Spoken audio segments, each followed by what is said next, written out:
Hear you. All right. Just being my first Blab, I forgot I can't do it in Chrome. I always have to go to Firefox, the only thing that works for me. That's so weird because when I do it in Firefox, I have big challenges. Excuse me, I have to sneeze. Gesundheit. And you're already recording, so you're going to get me sneezing on your show.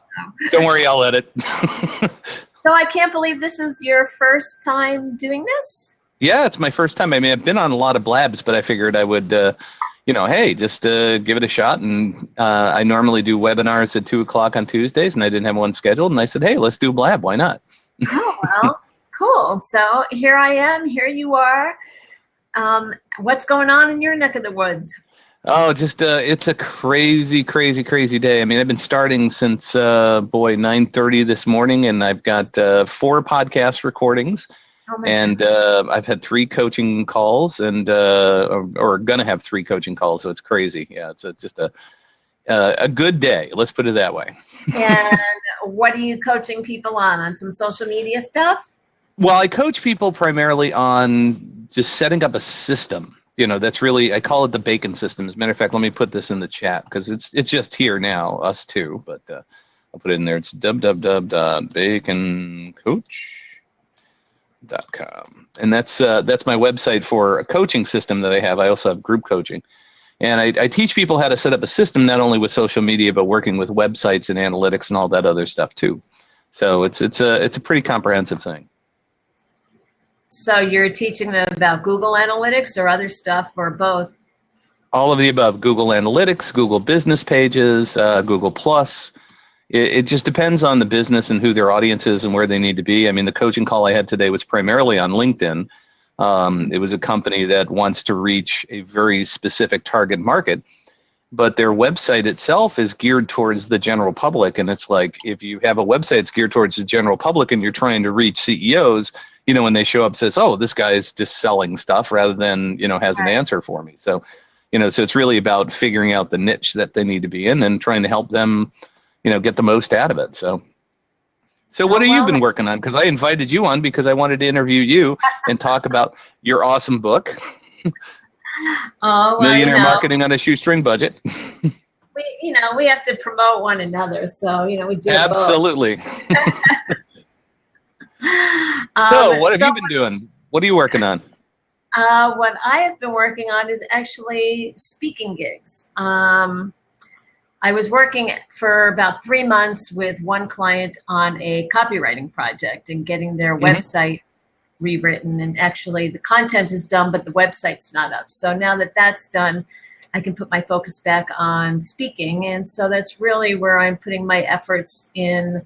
For the last year as well as in the new year, and finding opportunities for speaking about LinkedIn or speaking about millionaire marketing on a shoestring budget, or speaking about really my focus is about speaking on relationships, and since you talk about relationship marketing, it's about the value of building and nurturing those relationships so that they can then help you grow your business.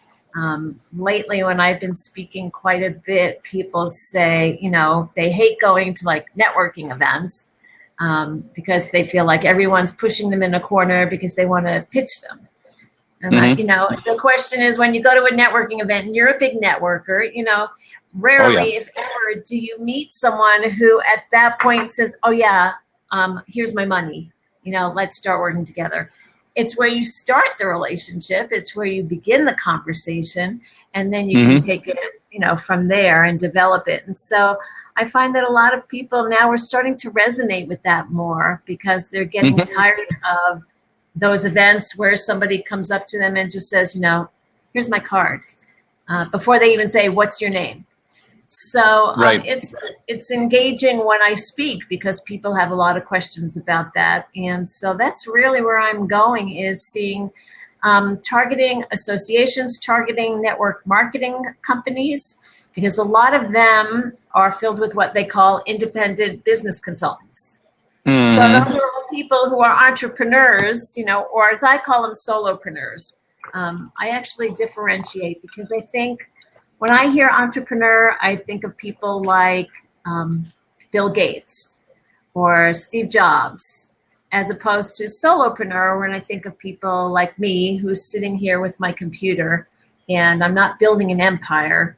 I'm just, doing my thing on my own and helping serve people that way. So network marketers, a lot of them, are independent business consultants who are on their own.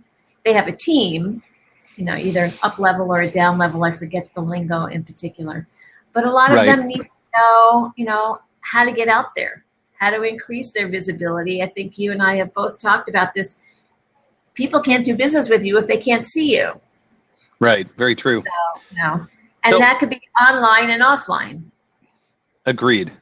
So love the cup. Love the fact that you got out of your workout clothes, because we had a nice little conversation about that. Yeah. But see, now I wanted to be, fully transparent. This is what a social media online marketer looks like every single day. It's when I go out to network market face to face that I'm putting on suits and jackets and, shirts and usually jeans. That's pretty much it. But, but what I want to know about you, because we've met and we really haven't had a chance to kind of dig deep, is what's your backstory? What did you start out doing and how did you get to where you're at now? Oh, wow. So I'm originally from New York, but I came to Colorado to go to the University of Colorado at Boulder to get my master's degree. And Where in New York? We're in New York, Queens. That's where my family is from. Oh, really? Well, I grew up Jackson there. Heights. Well, I grew up in Bayside, which isn't far from Jackson Heights. And I still have, my younger brother still lives there. He's on Long Island. So I go back there. I still have childhood friends there. And I still consider it home because it's where I grew up. So when I went to college, I lived at home and I went to Queens College. And for those people who don't know, Queens College is a commuting school. So there's no dormitories there. You go home every day. So when it came time for graduate school, I said, it's time to go away. And actually, my first choice was Hawaii, but I didn't get in. So I ended up in Colorado because my older brother lived here at the time and one of my best friends lived here at the time. And I came and got my master's degree in communication disorders. So I do not have a degree in marketing. And I worked as a speech pathologist in the public schools. And I've actually changed careers a few times. So when I went from speech therapy, I ended up in the clothing industry. Eventually, I ended up in the catalog industry. And that's where I started writing. So I was writing small snippets of content for catalog products. And I went back to New York, actually. I'd been in Colorado for 12 years, went back to New York to a direct marketing advertising agency. But I wasn't happy being back in New York. So after a year and a half, I returned to Colorado, and Colorado was in a recession.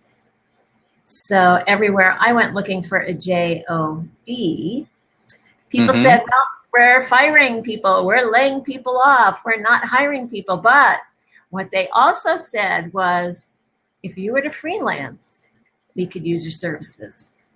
So actually it will be 27 years on January 1st. So on January 1st of 1989, I opened my doors for business as The Right Direction, and that's WRITE, as a direct response copywriter. So that's my backstory. That's what I've been doing for the last almost 3 decades. And I specialized in direct marketing. So back then, there was no internet. So I was doing a lot of direct mail pieces, packages you get in the mail, catalogs, as well as brochures and direct mail letters. And then the internet came along. And the internet is basically direct marketing. So it was a perfect fit for me to start writing websites and email content. I do more web content than I do emails, but I do write email autoresponders on occasion as well. And then in the last, I think I left Colorado and went to Hawaii. So I finally got to the island of Kauai and called that home for 10 years. I still call it home. And then came back to Colorado 3 years ago. And since coming back, the last 2 years is really when I've been pursuing the speaking. I've always done speaking as a way to market my business. So I decided, you know what? Speaking gets me out from behind this computer, and it gets me face to face and eye to eye and smile to smile. And so that's really where I go, is out there to connect with people on a different and a broader level by being out in front of a crowd. So that's the long form of my backstory. And I love it. It's good to know, because it shows, because all of us have a backstory. I mean, we don't just all of a sudden pop up on the internet. You know, I mean, when I started this business 15 years ago, I was building business card CDs, you know, and they don't exist anymore. So everybody's got to learn to evolve or die. You know, it's what happens. So let's talk content, because that seems to be your forte. Give me an example of what you consider to be good website content and bad website content, because there's a lot of good and bad out there. So when you start looking at somebody's website, what are the things that you're looking at, and where do you try to improve it?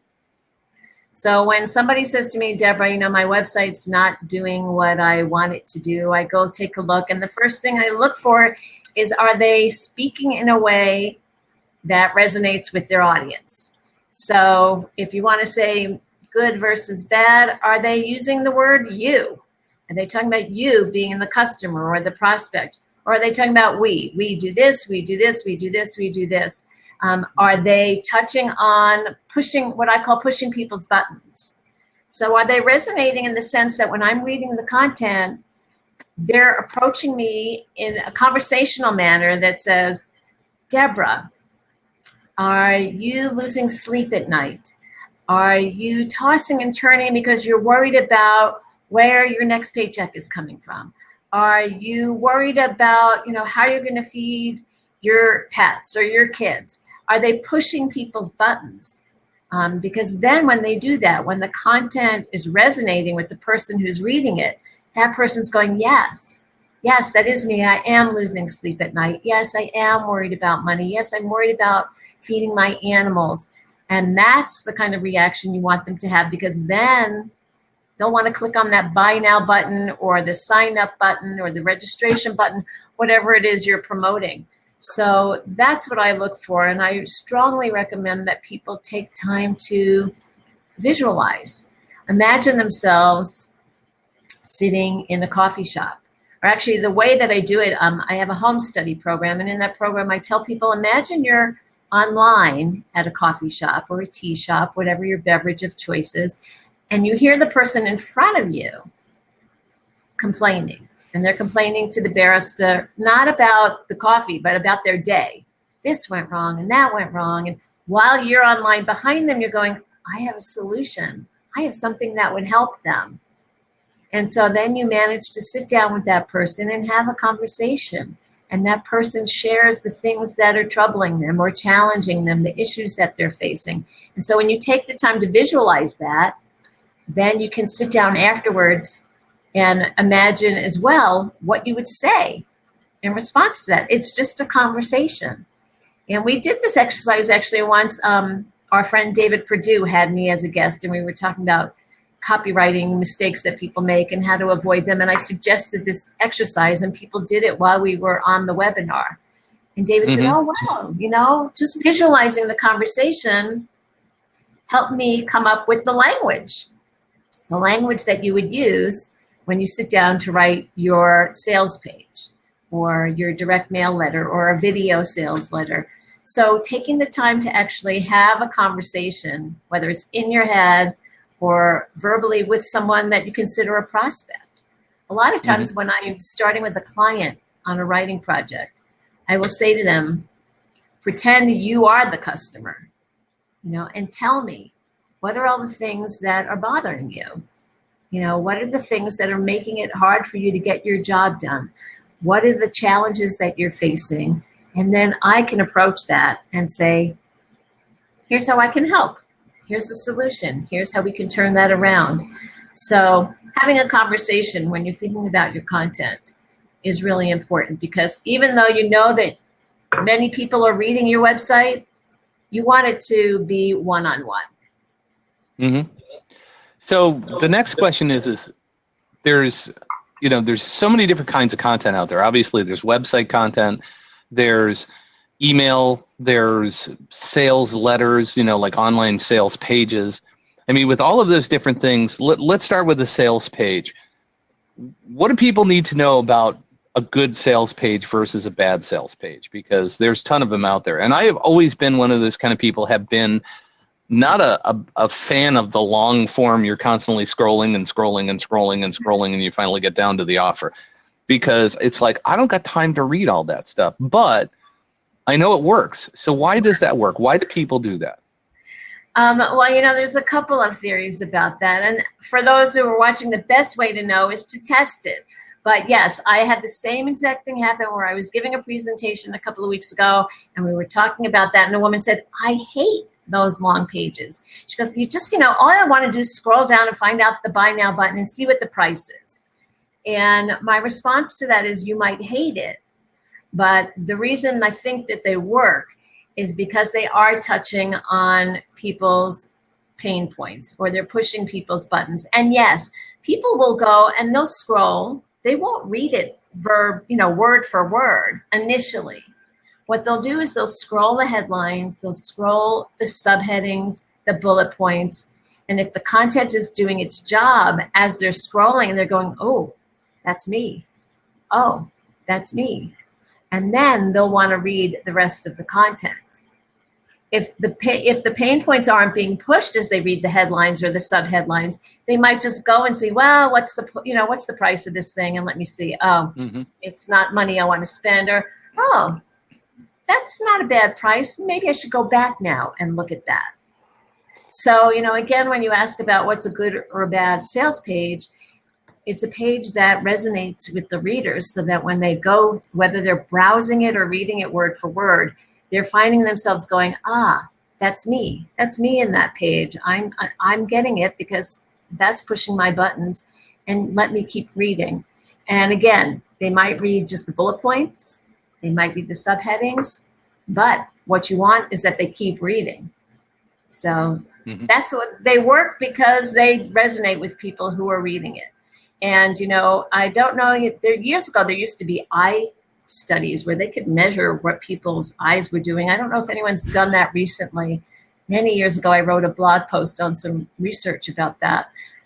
So it would be interesting to see, are people reading every single word? If you were to print out some of those sales pages, they're probably 10 or 15 pages long. And even though I'm a writer like you, I don't like to write them that long. I want to make sure there are the pain points in there, or pushing the buttons. I want to make sure there are solutions or benefits that explain the results and what you can achieve by purchasing this product or signing up for this program. And I want there to be testimonials, because the strongest words, that you have out there are the words of other people. It's the word of mouth that other people share about your product or your service or your program. So those are some elements that should be in a good sales page. Are, what are the problems? What's your solution? And what are other people saying, and how are they praising what you have to offer? And of course, the price and the call to action. Don't want to forget that. I say I don't want to forget that, but some people do. Believe it or not, some people, think or assume, hey, my phone number's there. They'll know to call. You need to tell people to call. You need to tell people to push that button or submit that button or fill out the form. So a call to action is really important when you're looking at your content.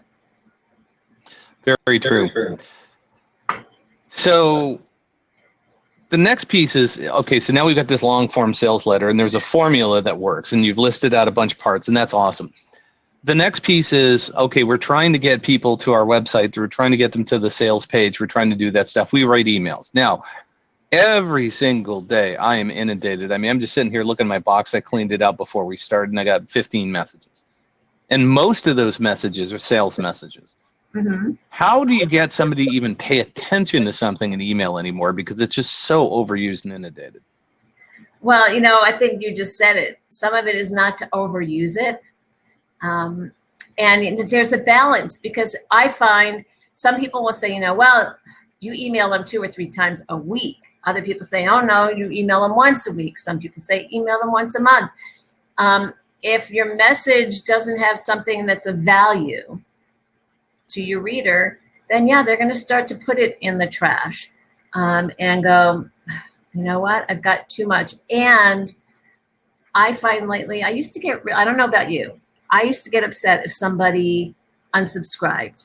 You know, I did a mailing and I'd get somebody that said, you know, sorry, I want to opt out. I'm getting too many emails. And my first thought was, they're getting too many emails. This is the first email I might have sent them in like 2 weeks. So they're not talking about me specifically. They're talking about their inbox, like you just said. So many people are just overwhelmed with the emails. And so, again, it goes back to what we've been talking about. If your message isn't resonating, then I'm not going to read it. The other thing is a balance. You know, if you're always getting those buy me, buy me, buy me, buy me, buy me emails, you're going to say, stop, stop, stop, stop selling me.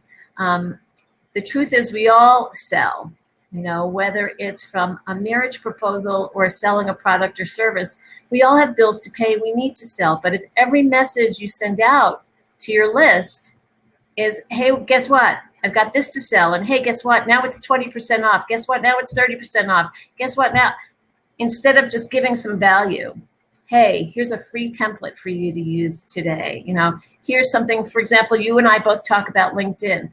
When LinkedIn was making changes to the invitations, they made a lot of changes. But for example, it used to be you could get an invitation from someone and there was a little button that said reply but don't accept. So you could reply to someone and say, hey, I'm just curious, why are you sending me this invitation? I don't know you. Well, now they changed it. So I put together an email to all the people who have attended a LinkedIn program by me and said, hey, I just want you to know, remember what I taught you a month ago? It's different now. It wasn't a pitch. It wasn't say sign up for my program. It was just here's some helpful information. And people responded and said, thanks, you know, or they said, thanks, I haven't used that yet. But I wasn't, every message I send them is not a sales pitch. You know, there's that 80-20 rule. You know, 80% is just the engagement and providing value. And then, yes, because we all do need to make a living, 20% or sometimes even less could be, okay, I have a new program for you, or I have Brian's program for you. You know, so I do have affiliates, but I make sure for me that there's a balance between the value and the sales in terms of emails. What about you? So can you? Well, I mean, you know, I have a set sequence of things that I do. I mean, I've got it down to relatively a science. I have my podcast, what I call my monocast that goes out on Monday.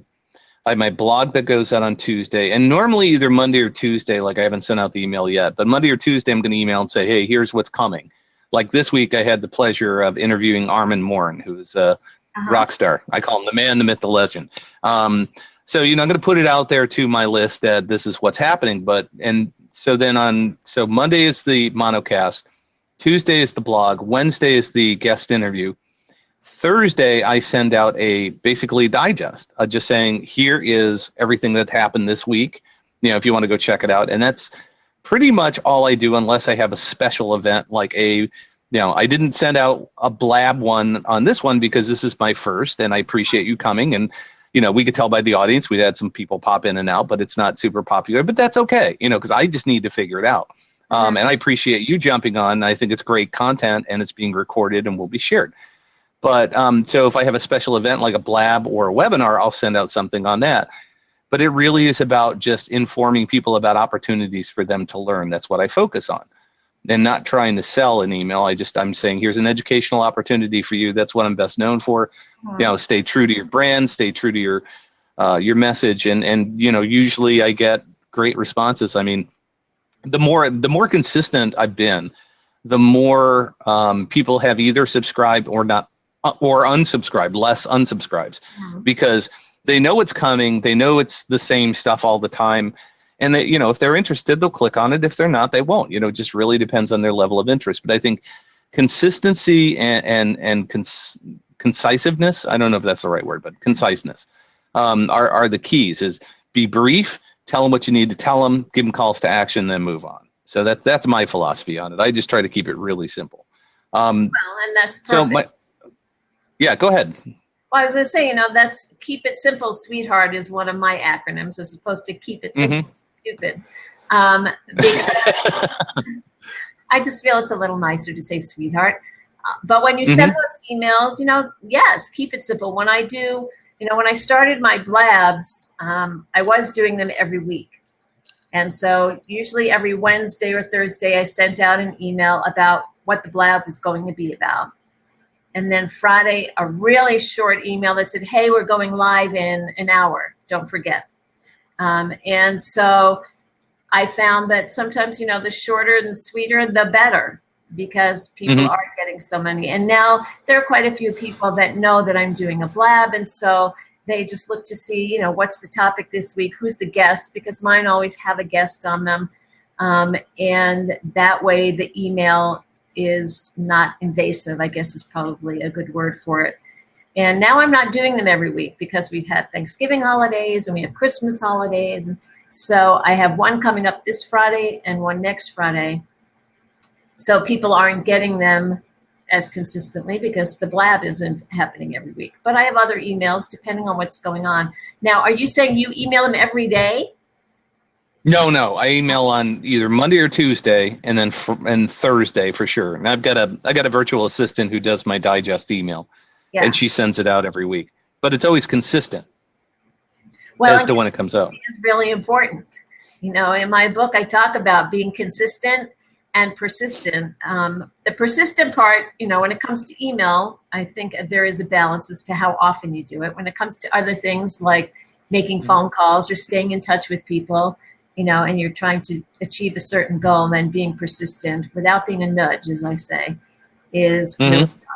Especially for people who are starting out their business for the first time. It's easy to get discouraged. So being persistent is really valuable. Right. And so let me ask you this question. One of the things that concerns a lot of people is building a list. What is your best list building tip that you could offer? My best list building tip is to, it's going to sound a little bit maybe cliche, but to offer something that's irresistible, and as we've been talking about, something that's of value. So whether it's an ebook, actually something I found that was really valuable recently was I have my book is in Kindle form. So sometimes what I do is rather than just saying, hey, it's free on Amazon, go get the Kindle book for free, I'll create a specific page that says, come here, fill out this form so that I can capture an email and a name, and then go get the book. And so that works well in terms of building that list. But the other way that I do it is many times by tweeting. I have a specific page for a free report that's a chapter from my book. So every so often I'll tweet it out and say, find out how to get amazing free publicity. And when people go there, that's what they do is they have to opt in. And that works well for me. And I'm typing it in right now in case anybody wants it. It's please do. Getamazingfreepublicity.com. And of course, I have an opt-in on my website as well. But when I have a separate page, it makes it a little easier to track and see how people are responding. I recently had a good result when I was, it wasn't a telesummit, it was a giveaway, a business giveaway, where several of us participated.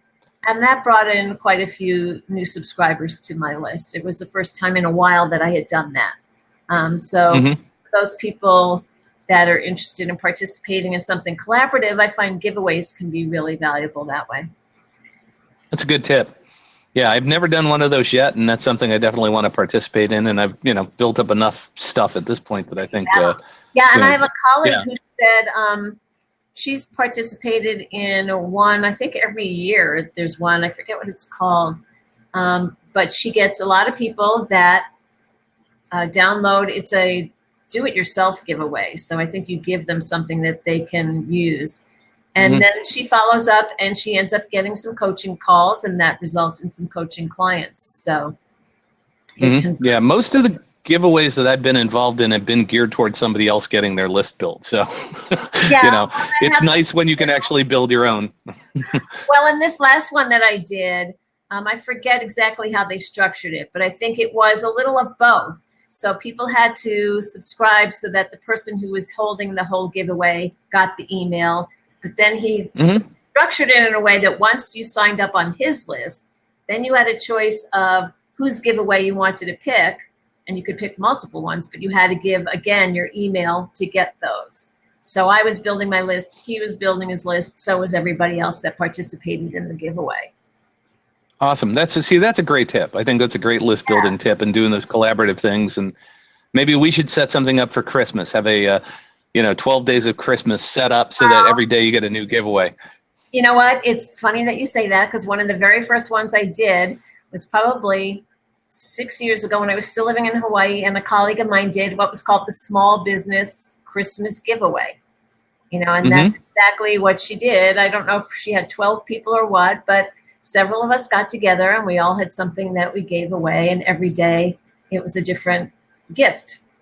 So, we'd have to move pretty quick on that because Christmas is around the corner. Yes, it is. Well, we can maybe do a New Year's giveaway, the 12 days of New Year's, and just give ourselves a little more time, or start January 1st, but something to think about. It's there's so many different ideas. It's nice to be able to try that. We had a couple of people pop in and out, and this has been great. This has been my first one. I want to honor your time, and, I've got a busy day and I've got to save a little bit of voice. So I want to see if people want to get a hold of you, Debra, what is the best way to get a hold of your book, and then, to contact you to learn more about you and what you do? Sure. So there's a couple of ways people can get a hold of the book. One is Millionaire Marketing on a Shoestring Budget, and that's my website. And when they order it that way, they get a autographed copy. But they can also get it on Amazon or Barnes & Noble. When you order it from me, you also get the handy dandy gold shoestring, which I got one of those. Yeah, you get the gold shoestring, which you don't get on Amazon or Barnes & Noble. But Millionaire Marketing on a Shoestring Budget.com is my website for the book. For my speaking, it's DebraJason.com. So people can go there and they can see video clips. And then if they're interested in my copywriting services, that's rightdirection.com, which is WRITE, rightdirection.com. And of course, there's Facebook, there's Twitter, there's LinkedIn, there's Instagram, all of the above. So pretty much you can find me anywhere. Or on Blab. Yes, I know you're on Blab quite a bit. Well, I'm going to give up my sponsorship, and my sponsorship is, this is sponsored by the Bacon Podcast. So if you guys haven't checked it out, go to www.baconpodcast.com, and you can hear some great interviews like this. And someday, Debra, I would love to get you on there as well. So, we'll find a way to get you on there. There's always more topics to talk about, and like I say, today I'm inundated with 4 new ones. But we'll get a chance to do that. But I appreciate you. You've done such a great job. Number 1, jumping on a short period of time. Number 2, putting on makeup and getting yourself prepped. Number 3, promoting the heck out of it on social media. We've had a few people pop in, and that's fine. But for my first one, I'm very pleased because this went well. And I'll see how the recording goes. I'll post it up. I'll send you a link to it, and off we run. But it's been a great little interview, and we didn't get a lot of traction on it, but next time I think we will. So Debra, thank you so much for joining me today. Sure. Well, we did, a lot in a short amount of time. So, if you had in the future, when you plan out a little longer, and you never know. I once did one with somebody and we were just doing a test and a bunch of people jumped on. We were like, hey, we're just doing a test. So you never know who's going to come and go while you're on here. Wow, we've got, for example, Kevin, who just popped in here. But hey, Kevin. I have a quick question for you, which is, were you using ManyCam when you just posted up your podcast? Yes. Image? Yeah, I use ManyCam to do, so I can post that up. And like I said, the only thing that I've been able to get ManyCam to work in has been Firefox on a Mac. And, and of course, here's my favorite one. Squirrel! So, Yeah, so I've got a handful of things loaded and stuff like that. I still haven't been able to figure out certain aspects of it, but it works, and I paid for the full version, and it does work. And I had to try. I mean, I tried it on Chrome, I tried it on Safari, and finally I tried it on Firefox. And I was going to a lot of Blabs, and I couldn't get Chrome to. I'd jump on the hot seat, and I couldn't get in. And for some reason, if I go to Firefox, I can get in any Blab. I don't know why. It could be my Mac. It could be my internet connection. But, this being beta, you just got to try and do. Yeah, and it changes all the time. For me, Chrome works best, and I'm on a PC. I tried Minicam, and I couldn't get Minicam to work really well with my PC, so I uninstalled it. So, when I'm on, I do this. I'm like, happy, welcome to the market. Right. Yeah, it's so much easier to be able to pop that up, and I guess I probably should have. I should have put up the Blab with Bacon one, which I haven't loaded yet, but that's coming. So, but this being the first one, that's why I wanted to try it and see the examples of what works and what doesn't, and obviously because the lower third thing, I've tried that, and it just doesn't show the whole thing. It cuts it off. So I haven't quite figured that one out yet. I've been on a Blab with Andy Foote, F-O-O-T. He's a LinkedIn guy. I think it's Andy, who's found something that works on the lower third, and he said it is Mac, whatever it was he was using. I don't think it was Minicam, but he uses it, and it seems to work just fine. But, who knows? Maybe Blab will come up with having a lower third or something like that. I don't know either, but it's the aspect ratio problem because it's a square here, and you can see Buddy Guy walking in the background there. And it's it's your normal video ratio here, so that's why it doesn't work. And I've tried everything I can, but I've learned that putting up a square image works great. That's the thing. If I put up this one, it cuts off a lot of the picture. So it's a learning curve. I mean, that's the whole thing of when we do this stuff. So, but well, cool. I'm glad you got that figured out. I still haven't, but it all works. We all have a good time when we're blabbing and sharing good information. Thank you for inviting me here, Kevin. We've already been talking for a while, and I see you jumped on board. We're trying to wrap it up, but if Kevin has a question, he can certainly jump in and ask it. You want to jump in the hot seat, or you can type something in if you want to do so. Go ahead, Kevin. It looks like maybe, Kevin, you're in Scotland. Not sure, but I'm not sure either. But he said, "Yep." So I guess Kevin is in Scotland. I don't know what time of day it is over there. It's probably evening. It's 6 hours ahead of time, I think, because I've got my virtual assistants over in England. So it's at least 6 hours. I'm not exactly sure. And then we got another person who jumped on. Alfred, how you doing, man? Jump in the hot seat, baby. If you got it, click on the open seat. Yep, there you go. 8:36 p.m. where he is. Mm-hmm. There he is. Alfred's joining us. Hey, Ben. How you doing, man? I'm good. Let's see. Hi, good. Hi, how you doing?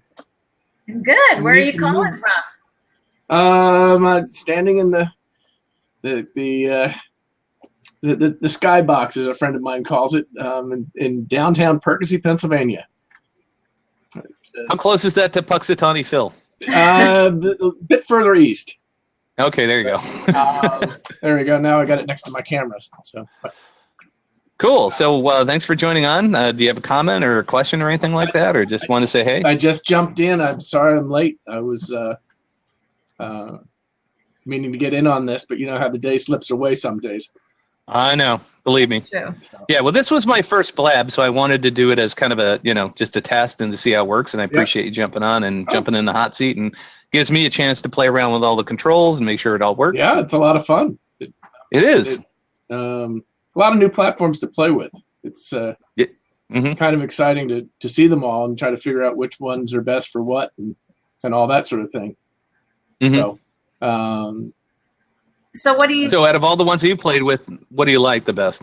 I'm working with Webinar Jam, but the goal there is for long form and registered kind of events more than the ad hoc kinds of things that Blab's good for. I see Blab as being more about jumping in and jumping out, and not a formal arrangement, just if you can make it, come on by kind of thing. Whereas for the I see Webinar Jam and some of those other, GoToMeeting, those kinds of things is for more set up in advance, formal registration kind of thing. Yeah, and those tend to be more one-directional, where Blab tends to be a lot more interactive. Well, So I mean, there's Q&A obviously. Yeah, well, it's interesting with Webinar Jam, you can bring people into, just like we just did here. You can bring people in on the spur of the moment, have them participate on camera, which is kind of neat. Well, Webinar Jam is tied into Google Hangouts, isn't it? It is. Yeah, I mean, basically it uses the Hangouts as the engine, but it's a lot more than just a front end to it. It's a whole system that ties to lots of things and makes managing those things a lot easier. Well, and as you said, right now, Blab, anybody can jump on. You can't have a private Blab. Right. So anyone can jump on at any time, as opposed to Webinar Jam, where people sign up. Plus, we were talking about, building our lists. With Webinar Jam, people opt in, so you capture their email. Same with something like GoToWebinar, those kinds of things. Yeah, exactly. And it looks to me like Webinar Jam is a cost-effective kind of approach. It's got a lot to appeal to it as far as the cost benefit goes. Well, talking about cost, one of my guests, Brian knows her, Ellen Finkelstein, was a guest on my Blab a couple of weeks ago, and she was talking about webinars and webinar formats. And I haven't used it except to be a guest on someone's webinar. She uses Zoom. I use Zoom all the time. Yeah, and she really liked it. She said it was very cost effective, and she seemed to prefer that among any of the other ones. One of the things I love about Zoom, and it's at zoom.us for those people who aren't familiar with it, instead of zoom.com, it's zoom.us. The beautiful thing, thank you. The beautiful thing about Zoom is that people can dial in. They don't need to be on the computer. So you can, when you set up a Zoom meeting, you can, you can give out phone numbers for people to dial in. So it's like instant teleseminar with a little bit more. Right. The thing about Zoom is participants, it's more of a teleconferencing platform. I mean, there are things you can do to it, but basically everybody's equal. You have a host, but she's used it with, she's had people do PowerPoint presentations on it. It wasn't a conference. Oh yeah, definitely. And it makes, I use Zoom instead of the phone whenever I can, just because it makes it so easy to, throw up a screen and say, here's the letter I'm thinking about sending out. What do you think? Or let's edit this together, or, whatever. So it just makes that kind of sharing and collaboration a whole lot easier. So it sounds like... And a lot less noise than Skype. I'm sorry? A lot less noise than Skype. A lot less noise. Skype's getting better. I've been avoiding Skype for years, just because of the quality issues and all that. But while Zoom, I still think has a strong performance edge. I've had to use Skype a couple times recently for some podcast interviews and things like that. And I've been very surprised by the quality. It's gotten a lot better. Maybe Microsoft has put some resources behind it to finally getting it, added a few more hamsters to the spinning wheel to make it go a little better. Yeah, there's so many tools out there, and it really boils down to the internet connection and your platform. And that's one of the reasons, I'm a big user of GoToMeeting because it's so solid, but it's expensive. It just works. But it just works. But when you get into Zoom and you get into Skype and you get into anything based on Google Hangouts, I've had so many ins and outs, problems happen. Even on Blab, I've been to a lot of Blabs. Yeah. And it took me to figure out the only way I could get it to work on my computer was using Firefox. It's just the only way it would work. Right. It's sometimes you just got to do trial and error to figure out all the technical issues, and that's the challenge. It's easy, everybody do it. Right. So. All right. Hey, Alfred, thanks, man, for joining us. We're going to close out here. I was just doing a kind of a short test, but I appreciate you coming on. Yeah. Yep. Yeah, buddy guy. Oh, yeah. Yep. He's actually, it's 3 o'clock is his walk time, and he's like sitting behind me, stalking me, saying, "Dude, come on, it's time." You know. Clock change was last month. No excuses. Exactly. So, hey, Debra, thank you so much for coming on. Alfred, I appreciate you jumping on as a guest. I mean, this really helped me get my first Blab and a great test of people I know, like, and trust. And looks gorgeous. You know, this was awesome. Yeah, it's working well. Yeah. So thank you. I appreciate it. So, you know, check it out, and hopefully you'll come to some more of these because I always love your input. Alfred is a tech writer and speaks at colleges, and just he's a world of knowledge, and has been a great friend of mine. At least I feel like you've been a good friend because you've always had some great advice and great ideas. So. Well, there you go. See, awesome. I've learned how to do props. Yeah. Awesome. All right.